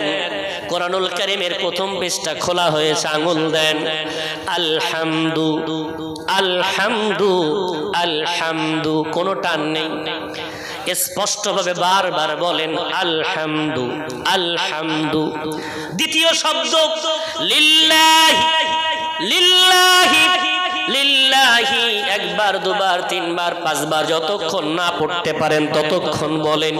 তারপরে রব্বিল রব্বিল রব্বিল, তারপরে আলামিন আলামিন আলামিন। 4টে শব্দ বারবার আঙুল দেন। ইনশাআল্লাহুল আজিজ আঙুলটা বুঝে নেবে, চোখ বুঝে নেবে কোনটা আলহামদু, কোনটা লিল্লাহ, কোনটা রব্বিল, কোনটা আলামিন। আপনি আলিফ চেনেন না, বা চেনেন না, তা চেনেন না, কিন্তু বারবার আলহামদু দেখতে দেখতে আলহামদুটার ছবি আপনার চোখ মুখস্থ করে নেবে, লিল্লাহর ছবিটা চোখ মুখস্থ করে নেবে, রব্বিলের ছবিটা চোখ মুখস্থ করে নেবে, আলামিনের চোখটা চোখ মুখস্থ করে নেবে। এরপর ইমাম সাহেব ওযু করতে চলে গেছেন, আপনি পড়ছেন, ইমাম সাহেব পিছনে দাঁড়িয়ে দাঁড়িয়ে চোখ দিয়ে পানি পড়ে, ও বাবাজি আমি তো 1 মাস মক্তবে পড়ালাম, 1 বছর মক্তবে পড়ালাম, একটা বাচ্চাকে কোরআন ধরাতে আমার 1 বছর সময় লেগে যায়, কিন্তু 5 মিনিট আগে আপনাকে 4টে শব্দ বলে দিলাম। ওই তো আঙুলটা ঠিকঠাকই দিচ্ছেন, সঠিক করেই তো পড়ছেন। আলহামদুলিল্লাহি রব্বিল আলামিন। মাত্র 5 মিনিটের মধ্যে আপনি কোরআন তেলাওয়াতকারী বেড়ে গেলেন। একটু জোরে জোরে বলা যাবে না? মাত্র 5 মিনিট কোরআন পড়তে লেগে গেছে। হুজুরকে বলেন হুজুর আরে না, এই যদি পারি তাহলে আমি এখনো পারবো, আমাকে অর্থটা একটু বলে দেন। হুজুর বলছেন অর্থটা মনে রাখেন, আলহামদু মানে সমস্ত প্রশংসা, লিল্লাহ মানে ওই আল্লাহর জন্য, রব্বিল যিনি প্রতিপালক, আল আলামিন গোটা জগতের, যিনি গোটা জগতের প্রতিপালক, সেই আল্লাহর আমি প্রশংসা করছি। এতটুকু অর্থ ইমাম সাহেব বলে দিয়েছে। এশার নামাজ দাঁড়িয়ে গেছে, ইমাম সাহেব হাত বেঁধে তেলাওয়াত করছে, আলহামদুলিল্লাহি রাব্বিল আলামিন। আপনার চোখ দিয়ে পানি পড়ে। অন্যদিন যখন সূরা ফাতিহা শুরু হতো আপনার মনে দিকে দিকে চলে যেত, অন্যদিন যখন সূরা ফাতিহা পড়তো নামাজের মধ্যে আপনার মন থাকতো না, কিন্তু যেই বলেছে আলহামদু অর্থটাও বুঝতে পাচ্ছেন, আলহামদু শব্দটাও দেখতে পাচ্ছেন, যেই বলেছে লিল্লাহি অর্থটাও বুঝতে পাচ্ছেন, শব্দটাও দেখতে পাচ্ছেন। এশার নামাজ পড়ে আপনি হাত তুলে কাঁদছেন, ওগো আল্লাহ এতদিন যদি এই চেষ্টাটাও করতাম, কত কোরআনের সূরা আমার চোখের সামনে ভেসে থাকতো, কত আয়াতের অর্থ আমি জানতে পারতাম। আজকে নামাজ শেষ করে কাঁদতে কাঁদতে বাড়ি যাচ্ছেন আর নিয়ত করছেন আমি প্রতিদিন একটা করে আয়াত এবার ইমাম সাহেবের কাছে পড়বো ইনশাআল্লাহুল আজিজ। মাত্র 7 দিনের মধ্যে সূরা ফাতিহাটা আপনি দেখে দেখে পড়তে শিখে গেলেন।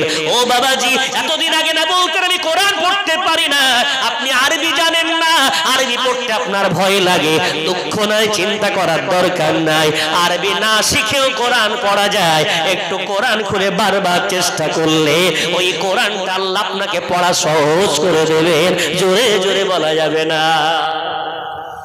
নিয়ত করে দেখেন ভাই আমার। তাহলে আমরা যদি একটু চেষ্টা করি নবী মুহাম্মদ সাল্লাল্লাহু আলাইহি ওয়াসাল্লামকে ভালোবাসার দাবি, আর কোরআন পড়ি না, কোরআন পড়তে জানি, রাসূল বলেছেন ওই অন্তরটা হলো ভূতরে অন্তর, ওই বুকটা হলো ভূত বাড়ির মতো বাড়ি, যে বুকের মধ্যে কোরআন নাই। আর যে অন্তরে কোরআন আছে ওই অন্তরটা হলো আমার আল্লাহর রহমত দিয়ে ভরপুর। একটু জোরে বলা যায়, একটু নিয়ে বিশ্বনবী 10 বছর শুধু এই কোরআন শিখিয়েছেন উম্মতকে এবং এই কোরআনের প্রতি বিরাট সংগ্রাম করেছে। আজকে আমার কাছে সময় নাই ওখানে বলতাম। এরপরে আমার রাসূল নামাজের তাকিদ করেছেন, কোন সাহাবা নামাজ ছেড়েছে? আজ আমার সমাজ তাকান, দেখলে বুক ফেটে যায়।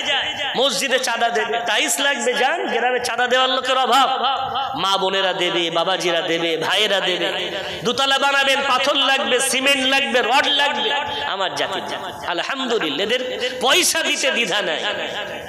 যদি কিয়ামতের দিন কমিটিকে আল্লাহ প্রশ্ন করে মসজিদ কিসের নাম, তো কমিটি বলছে আল্লাহ তা তো জানি না, মসজিদের মানে কি তাও জানি না। মসজিদ শব্দের অর্থ হলো সেজদা দেওয়ার জায়গা। যারা বলবেন না মসজিদ অর্থ কি? সেজদা দেওয়ার জায়গা। তো সেজদা দেওয়ার জায়গাটাকে বিশ্বনবী তো খেজুরের খুঁটি দিয়ে, খেজুরের পাতা দিয়ে বানিয়েছিলেন। তোমাদের সমাজে যেহেতু আল্লাহ অর্থ দিয়েছে, সব ঘর বাড়ি সুন্দর, তো মসজিদের জন্য টাইলস কালেকশন হয়েছে। জুমার দিনগুলোতে ইমাম সাহেবগুলোকে বাই পেশার বলা হয়, চাপ দিয়ে কালেকশন করেন। মসজিদের বিরাট ধার দেনা। কিসের ধার দেনা হয়েছে? দোতলা বানাতে গিয়ে, টাইলস বসাতে গিয়ে, রং করতে গিয়ে। প্রতি জুমা ইমাম সাহেব খুতবার বিভিন্ন আলোচনার লাস্টে 10 মিনিট 5 মিনিট চাঁদার জন্য একটু মুসল্লিদেরকে উৎসাহ দেয় এবং চাঁদার ফজিলত বলে। নিষেধ নেই বলতে পারে। দুঃখ তো এখানে মসজিদ দুতলা, মসজিদেরও জবান আছে, মসজিদেরও পেট আছে। আপনি যদি একটা সুস্থ সবল ব্যক্তি হন, আপনি সারা দিনে 3 বার খাদ্য খান, 3 বারের জায়গা আপনাকে যদি 1 বার খাদ্য দেওয়া হয়, আপনার ওই দেহটাকে আস্তে আস্তে দুর্বল হবে না? দেহটা দুর্বল হয়ে পড়বে, দেহের মধ্যে কমজোরি চলে আসবে। কেন?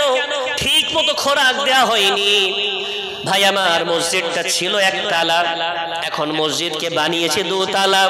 তাহলে 2 তালা মসজিদে মানে তার এখন 2 তালা মুসল্লি দরকার। দুঃখের বিষয়, 2 তালা মসজিদ, 1 তালা যতদিন ছিল গোটা সপ্তাহে 35 ওয়াক্ত নামাজ হয়।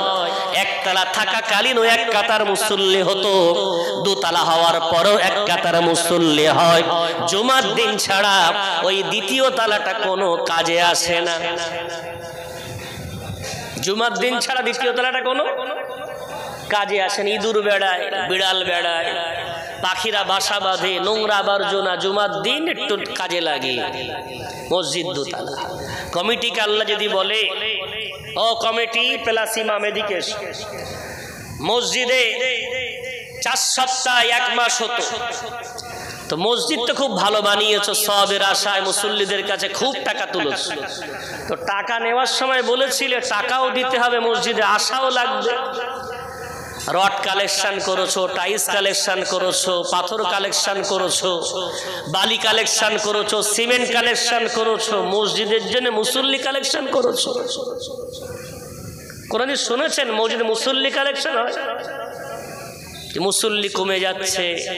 ভাই আমার, কে কে বলেন ঠিক আছে সারাদিন মাঠ ঘাটে থাকেন, কাজকর্মে থাকেন, মাগরিব আর এশা দু ওয়াক্ত করে আসবেন? দুজন ভাই হাত তুলে বলেন। দুজন ভাই কাজ কাম নেই, বাড়িতে জুমা পড়তে এসেছেন আর কাজ কাম করেন না, মুসল্লি কমে যাচ্ছে, আপনারা দুজন 5 ওয়াক্ত নামাজে আসবেন? দুজন হাত তুলে বলেন, কালেকশন হয়? ভাই আমার, বাবাজি আমার, তাহলে মসজিদ বানানোর নাম সফলতা নয়, বরং মসজিদের পেটটা কি করে ভরবে, মুসল্লি কি করে আসবে, এই চিন্তা কমিটির অন্তরে থাকা দরকার, এই চিন্তা ইমামের অন্তরে থাকা দরকার। রব্বুল আলামিন তাই বললেন, ইন্নামা ইয়ামুরু মাসাজিদাল্লাহি মান আমানা বিল্লাহি ওয়াল ইয়াউমিল আখির ওয়া আকামাস সালাতা ওয়া আতাজ যাকাতা ওয়া লাম ইয়াখশা ইল্লাল্লাহ। মসজিদ কমিটি হতে গেলে, মসজিদ পরিচালক হতে গেলে তার মধ্যে 5টা গুণ থাকা দরকার। নম্বর 1, মান আমানা বিল্লাহি, আল্লাহকে বিশ্বাস করবে, ওয়াল ইয়াউমিল আখির, আখিরাতকে বিশ্বাস করবে, নামাজ পড়বে না, ওয়া আকামাস সালাত, নামাজ পড়বে, নামাজি কি করে বাড়বে, আকামাস সালাত, নামাজ প্রতিষ্ঠিত করবে, নামাজি বাড়ার চিন্তা ভাবনা যারা করবে তারাই পরিচালক হওয়ার যোগ্য অধিকারী। নম্বর 4 আল্লাহ বললেন, এবং সে যাকাত প্রদান করবে। নম্বর 5, আল্লাহ ছাড়া কাউকে ভয় করবে না। এমন 5টা গুণে গুণান্বিত মানুষ মসজিদ পরিচালনা করার হকদার, জোরে বলা যাবে না? বিশ্বনবী কোরআনের পরে সবচেয়ে বেশি জোর দিয়েছেন এই নামাজের জন্য। ইন্তেকাল করার সময় কি চেয়েছেন? কিছু বলেছেন আমার নামে নবী দিবস করো না, বলেছেন আমার নামে সবরসানি করো না, বলেছেন আমার নামে বিরাট জলসা দাও না, চলে যাচ্ছে। আম্মা জান আয়েশা রাদিয়াল্লাহু তাআলা আনহার হাদিস, আমার বুক এবং আমার মাথা এর মাঝামাঝি রাসূলের মাথাটা আছে, আমার বুক এবং মাথার মাঝখানে অর্থাৎ আমার গলার কাছে রাসূলের মাথা। ওই অবস্থায় রাসূলের মুখ দিয়ে শেষ বাক্য বার হচ্ছে, দেখেন, আসসালাত আসসালাত আসসালাত ওয়া মা মালাকাত আইমানুকুম আল্লাহুম্মা বিররফিকিল আ'লা। আমার রাসূল 3 বার এই কথাটা বললেন, আসসালাত আসসালাত আসসালাত। উম্মতরে, নামাজ নামাজ নামাজ। এবং তোমাদের অধীনে যারা থাকে গোলাম মজদুর, তাদের সাথে কোনোদিন যেন খারাপ আচরণ করো না, অধীনস্থ ব্যক্তিদের সঙ্গে ভালো আচরণ করো। এবং সর্বশেষ আমার রাসূল বললেন, আমার আল্লাহ, আল্লাহুম্মা বিররফিকিল আ'লা, ও আমার উচ্চতম মহাসম্মানীয় আমার বন্ধু, আমার আল্লাহ, আমি তোমার কাছে যাওয়ার জন্য প্রস্তুত। এই কথাটা বলে আমার রাসূলের জীবন পাখি আল্লাহর কাছে পৌঁছে গেল, জোরে বলা যাবে না? আসসালাত, রাসূলের হাদিস, জুইলাত কুররাতু আইনি ফিস সালাহ। সবরসানি করবেন রাসূলের জন্য। বিশ্বনবী রওজায় যেমন পৌঁছায়, তার চেয়ে বেশি ফলদায়ক নামাজ পড়তে দাঁড়ালেই আমার রাসূল মদিনার কামলিওয়ালা মদিনা থেকে আমার রাসূলের চোখটা ঠান্ডা হয়ে যায় এবং বুঝতে পারেন আমার উম্মত নামাজে দাঁড়িয়েছে, তাই আমার চোখটা ঠান্ডা হয়ে যাচ্ছে। তিনি বলবেন না? অথচ সেই নামাজের কি অবস্থা! নিজের ছেলে বেনামাজি, নিজের মেয়ে বেনামাজি, নিজের ভাইটা বেনামাজি। নামাজ পড়ে না কারা? ওলামারা বলেছেন 3 ধরনের মানুষ নামাজ পড়ে। কয় ধরনের? 3 ধরনের। নম্বর 1, যে মারা গেছে। যে মারা গেছে কি করেন? কথা বলে, নামাজ পড়ে। নম্বর 2, নামাজ পড়ে না কে? যে কাফের। কে নামাজ পড়ে না? কাফের। নাম্বার 3, নামাজ পড়ে না কে? যার সেন্স নেই, পাগল, বোঝেই না কিছু, পাগল। এই 3 ধরনের মানুষ নামাজ পড়ে না। আপনি কোনটার মধ্যে? মারা গেছে, কাফের, পাগল? যদি বলেন না হুজুর আমি 3টের মধ্যে কোনোটাই না, তাহলে কেন নামাজ পড়ে না? ভাই আমার, বাবাজি আমার, নামাজ কোনো মতেই মাফ নেই। আর এই নামাজ আম না হওয়ার সবচেয়ে বড় কারণ আমাদের মতো একদল নামাজি আমরা মনে করে নিয়েছি আমি নামাজ পড়লেই মনে হয় যথেষ্ট, কিন্তু না। আপনার নামাজ আপনাকে জান্নাত দিতে পারবে না ততক্ষণ পর্যন্ত যতক্ষণ আপনি নামাজ কায়েম না করবেন। নামাজ পড়তে আল্লাহ বলেনি, বরং নামাজ কায়েম করতে আল্লাহ বলেছেন। সমাজের একটা বৃহৎ সংখ্যার নামাজি নামাজ পড়ার পরেও তারা জাহান্নামে যাবে। কেমন বিরাট গল্প দিচ্ছে বাজারে দাঁড়িয়ে, জানো আমি ওমরায় গেলাম এবছর 3 বার, মাশাআল্লাহ 3 বার ওমরায় গেছেন। লোক যেতে পারছে না, বলার বলো না, আমার জামাই ওই টুরিস্টের কাজ করে, তো ও আমাকে বলছিল শ্বশুর মশাই 1000 কোটি জোগাড় করতে পারলে আপনাকে পাঠিয়ে দিচ্ছি। এবার 20তে গেলাম, তার আগের বার 30, তার আগের বার 10। জামাই আমাকে নিয়ে যায়, ও যায় বলে আমাকে বারবার 3 বার ওমরা করে এসেছি, মাশাআল্লাহ। হজ কবার? 2 বার করে এসেছি। শাশুড়িও আলহামদুলিল্লাহ 3 বার হজ করে বিরাট বাইতুল্লাহ জিয়ারত করে এসেছে। বিরাট চতুর্দিকে আলোচনা চলছে, হাজি সাহেব এবং হাজ্জিন। যাক তো বাবা নামাজ কালাম বলছে, হ্যাঁ হজ করার পর থেকে তো পুরো ভালো হয়ে গেছে। রাত 2টোয় উঠি, তাহাজ্জুদ পড়ি, কোরআন তেলাওয়াত করি, ফজরের নামাজ তাকবীর উলার সাথে পড়ি। আবার তোমার চাচি মামার সাথে উঠে ও বাড়িতে আমল করে, আমি মসজিদে ইশরাক পড়ে বাড়ি এসে দেখি ও তখন ইশরাক পড়ছে। তো আমার চেয়ে বেশি আমল করে তোমার চাচি। তো যাক ভালো, আলহামদুলিল্লাহ দুজনাই নামাজি। তো ছেলে মেয়ে কটা? তো বলো না বাপ, আলহামদুলিল্লাহ আল্লাহ আমাকে 3টে ছেলে আর 1টা মেয়ে দিয়েছে। তোরাও মনে হয় নামাজ কালাম পড়ে? তো যেই বলেছি তো মাথাটা নিচু করে বলছে, না বাপ ওরা নামাজ কালাম পড়ে না, বোঝে না, ছোট মানুষ তো, ছোট মানুষ। 3 ছেলের বয়স, বড়টার 32, মেজোটার 27 আর ছোটটার 22। ছোট মানুষ বোঝে না, তো তাই পড়ে না। আর মেয়েটা এই 20 বছর বয়সে বিয়ে দিলাম, ও নামাজ কালাম পড়ে না। কি ভাবছি? এটা বুখারীর হাদিস, আমি কয়েক জায়গায় বলি, বারবার একটু মাথায় রাখেন। এই মুহাম্মদ সাল্লাল্লাহু আলাইহি ওয়াসাল্লাম একটি হাদিসের মধ্যে বলছেন, সমুদ্রের পাড়ে একটা জাহাজ বাঁধা আছে। এখন জাহাজে যারা আরোহণ করে প্রত্যেকেই চায় উপরতলায় সিট নিতে। তো জাহাজটা 2 তলা বিশিষ্ট, সবাই 2 তলায় উঠে বসে আছে, নিচের তলায় কেউ যাবে না, কেন জাহাজ চললে 1 তলা মাটি পানির তলায় ডুবে চলে। তো সব উপরে থাকবে। ক্যাপ্টেন বলছে এভাবে তো হবে না, প্রত্যেকের সিটে বসা লাগবে, না বসলে তো চলবে না। ক্যাপ্টেন বলছে লটারি ফেলা হোক, আপন আপন সিটে চলে যাবে।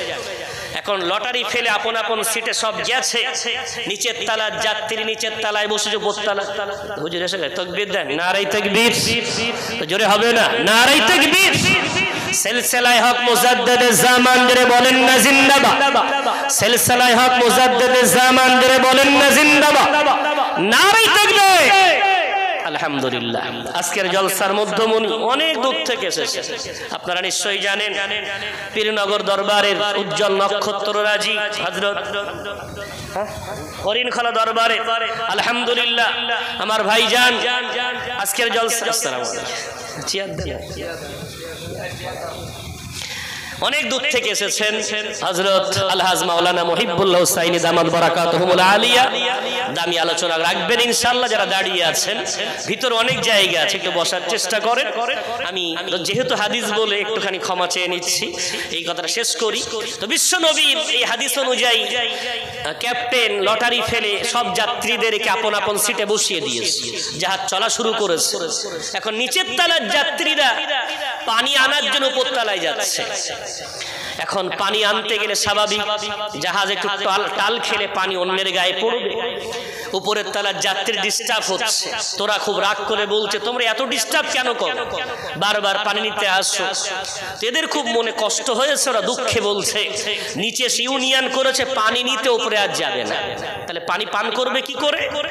তো বলছে সমুদ্রের পানি তো পরিষ্কার, আমরা জাহাজ ছিদ্র করে তলা থেকে পানি নিয়ে পান করব।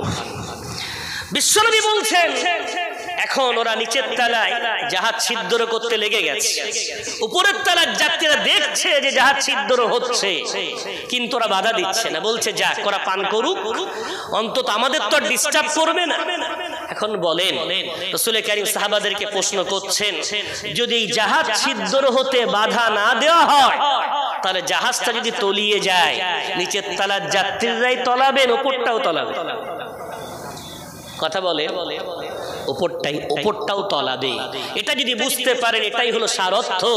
আপনি নামাজ পড়লে জান্নাতে যাওয়া যাবে না, আপনি হলেন দ্বিতীয় তলার যাত্রী, আপনি বাপ।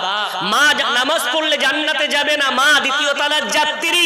রাসূলের সুন্নাত মেনে আমল করছেন, কিন্তু আপনার ওই ঈমানি জাহাজের তলার নিচের তলাটায় আপনার ছেলে বেনামাজি, আপনার মেয়ে বেনামাজি, আপনার বাড়িতেই অসৎ কর্মকাণ্ড চলছে, অর্থাৎ ওরা কিন্তু আপনার ঈমানি জাহাজটাকে সকাল সন্ধ্যা ছিদ্র করছে। এই ছিদ্র হতে যদি দেখতে পান আর বাধা না দেন, তাহলে ইয়া আইয়ুহাল্লাযীনা আমানু কু আনফুসাকুম ওয়া আহলিকুম নারা, 28 পারা 19 পৃষ্ঠা সূরা তাহরীম। ও ঈমানদার, তুমি নিজে বাঁচো এবং পরিবারকে বাঁচাও। এই দায়িত্ব কিন্তু ইমামের না, বক্তার না, আলেমের না।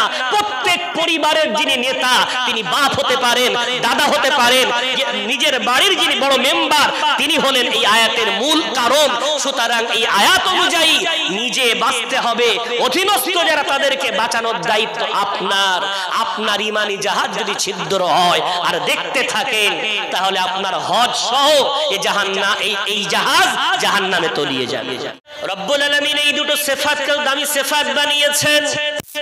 পারা নম্বর 9 পৃষ্ঠা নম্বর 19 সূরার নাম সূরাতুল আরাফের মধ্যে রব্বুল আলামিন বলেন, ও দুনিয়ার মুমিন মুসলমান, আমি আল্লাহ তোমাদেরকে ডাক দিয়ে বলছি, ইয়া আইয়ুহাল্লাযীনা আমানু, হে ঈমানদার সম্প্রদায়, আমি আল্লাহ তোমাদেরকে আহ্বান করে বলছি, আল্লাহ পাক রব্বুল আলামিনকে ভয় করো এবং লা তাখুনুল্লাহ ওয়ার রাসূল ওয়া তাখুনু আমানাতিকুম, খবরদার খবরদার, তোমরা 3 শ্রেণীর মানুষের সাথে যেন খিয়ানাত করবে না। প্রথম নাম্বার আল্লাহ বললেন লা তাখুনুল্লাহ, আল্লাহর সাথে খিয়ানত করবে না। এবং রব্বুল আলামিন 2 নাম্বার বললেন, আমার রাসূল মুহাম্মদ সাল্লাল্লাহু আলাইহি ওয়াসাল্লামের সাথে খিয়ানত করবে না। নাম্বার 3, তোমরা তোমাদের সাথে যেন খিয়ানত করবে না। লা তাখুনুল্লাহ ওয়ার রাসূল ওয়া তাখুনু আমানাতিকুম, তোমরা এই 3টে খিয়ানত যেন করো না। এই আমানতের পূর্ণ দায়িত্ব তোমরা পালন করো। আল্লাহর সাথে আমানত রক্ষা করা। আল্লাহর সাথে আমানত বলতে, আমরা যেদিন ধরার বুকে এসেছিলাম, আমাদের কোনো গুনাহ ছিল? কথা বলেন ভাই, কোনো গুনাহ ছিল? নিষ্পাপ মাসুম হয়ে ধরার বুকে এসেছিলাম। আমাদের চোখ দিয়ে কোনো গুনাহ করিনি, জবান দিয়ে কোনো গুনাহ করিনি, কান দিয়ে কোনো গুনাহ করিনি, আমাদের দেহ দিয়ে কোনো গুনাহ করিনি, বরং নিষ্পাপ একটা শরীর আমার আল্লাহ আমাদেরকে ধরার বুকে পাঠিয়েছিলেন। যতদিন গেল, যত আমার বয়স বৃদ্ধি পেল, যত আমার দেহের মধ্যে শক্তি তৈরি হলো, প্রথম খিয়ানাত আমরা জবান দিয়ে করা শুরু করলাম। এই জবান দিয়ে প্রথম যেদিন পড়েছিলাম,